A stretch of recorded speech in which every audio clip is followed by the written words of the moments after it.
Ammu times எனக்கு ரொம்ப பிடிச்சது. அதுக்காண்டி அவங்களுக்கு லைக் அண்ட் ஷேர் சப்ஸ்கிரைப் பண்ணி விட்ருங்க மறக்காமல். அவங்களுக்கு பண்ணால் தான் சந்தோஷமாக இருப்பேன். ஏன்னா உங்கள் யூடியூப் சேனல் எனக்கு ரொம்ப பிடிக்கும். அவங்களுக்கு லைக் அண்ட் சப்ஸ்கிரைப் பண்ணி விட்ருங்க. அம்மு டைம்ஸ்க்கு பண்ணி விட்ரு. அப்போ தான் எனக்கு அம்மு டான்ஸில் யார் ரொம்ப பிடிக்கும்னா பிரீத்தி சிஸ்டரையும் அம்மு சிஸ்டரையும் தான் எனக்கு ரொம்ப பிடிக்கும். நெக்ஸ்ட்டு நம்ம என்ஆர்எஃப்எம் பிரதர் சேனல்ஸ் பார்ப்போம்.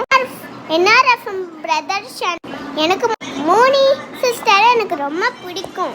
அவங்களுக்கு தான் கமெண்ட்டாக பண்ணும். என்ஆர்எஃப்எம் பிரதர் சேனலில் எனக்கு ஒன் நைட் ஒன் பிரியாணி அது எனக்கு ரொம்ப பிடிக்கும். படம் பார்த்ததுலேருந்தே எனக்கு ரொம்ப பிடிக்கும். அடுத்த